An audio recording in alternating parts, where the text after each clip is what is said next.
Gold has had a pretty torrid couple of years since hitting its all-time nominal high of $1,920 per ounce in September 2011.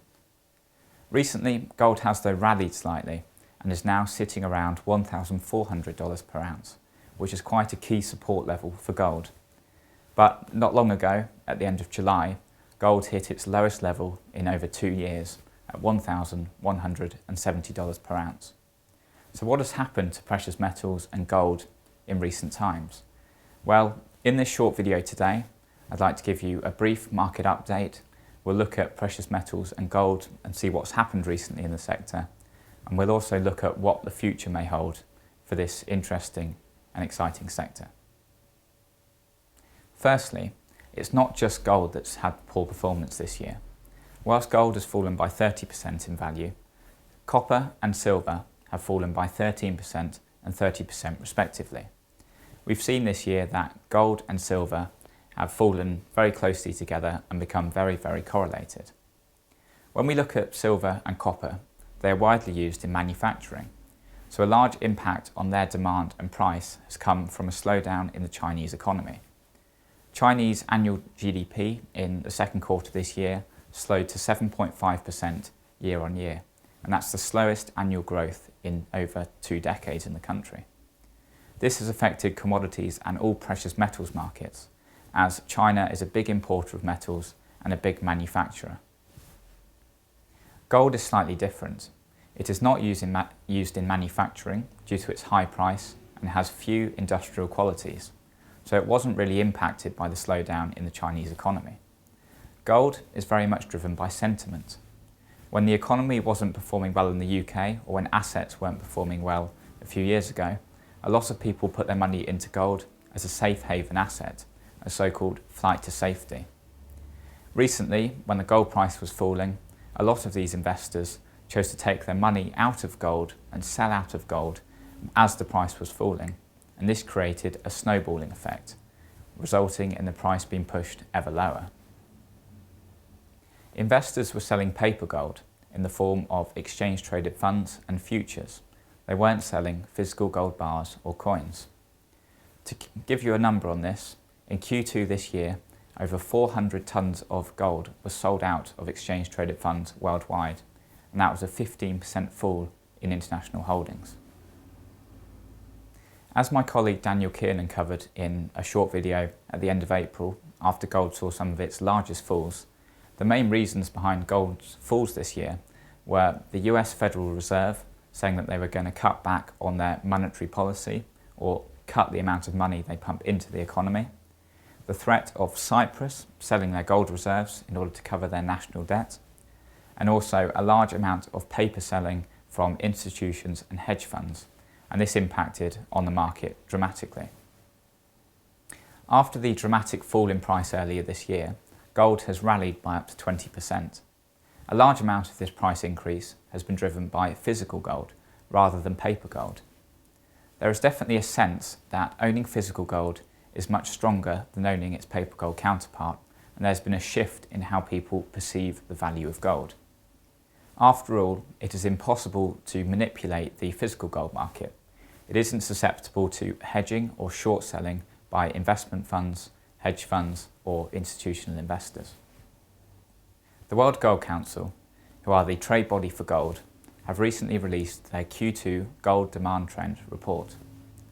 Some of the key findings from this report include that in Q2 this year, demand for gold fell by 12% compared to the previous year to 856 tonnes.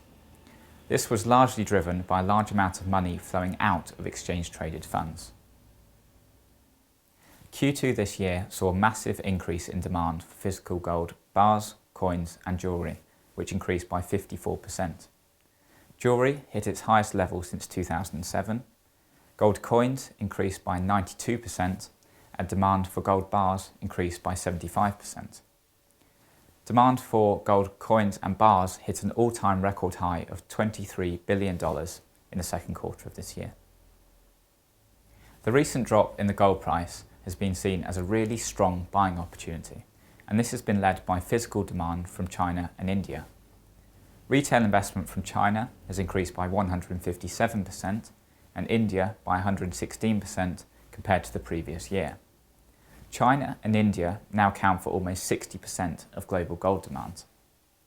Physical demand from other Asian countries has also been increasing, with people adding to their long-term strategic personal stores of gold. Exchange-traded funds only account for a small proportion of the gold market, with 6.5%, but they tend to be particularly liquid and have a direct effect on the spot price of gold. The majority of investors into ETFs come from institutions and hedge funds, who buy and sell in very large quantities and can liquidate their positions very quickly. Consumer demand is made up of physical gold bars, coins, and jewellery, which accounts for 72% of the market. This channel can often take quite a long time to have an effect on the spot price of gold, as there's a very complex supply chain involved. But they also tend to buy large quantities when the price falls. Looking at the supply side of gold, mine production actually increased by 4% in the second quarter of this year, but recycling fell by 21%. This meant that total supply of gold fell by 6% during the quarter. Asian investors believe in the long-term prospects for owning gold and believe that over the next 5 years the price will increase. Indian investors in particular tend to hoard their gold. They may give it as gifts at festivals or weddings, but they will very rarely sell on their gold. This means that there is a large amount of gold owned by people that will never sell, not at any price, and this therefore takes quite a lot of gold out of the market. In the future, this could really strain supply of gold and help to push up prices. So what does this mean for the future of gold? Well, gold has dipped in price by 20% or more on a number of occasions during its 13-year bull run, and on each occasion the price has rebounded to higher than before the dip. A bear market, which is what it's referred to when gold is actually decreasing in value, can often represent a really good buying opportunity for people, as they can add to their gold holdings at a really strong price. For short-term investors, there is the opportunity to buy gold during these dips and hope that it increases in value, and this opportunity is still there. Trying to time the market in this way is the riskiest way to gain exposure to gold, but investors can do this through using liquid investments such as exchange-traded funds or leveraged investments such as futures. For medium-term investors, the fundamentals of owning gold are still in place. It is a strategic store of wealth, it is a real asset and can provide inflation-beating returns, and it also is uncorrelated and provides diversification from stock market assets. And we believe that gold continues to offer these credentials. For more information on gold or the wider precious metals market, or to gain access to this sector, please contact Intelligent Partnership. Thank you for listening.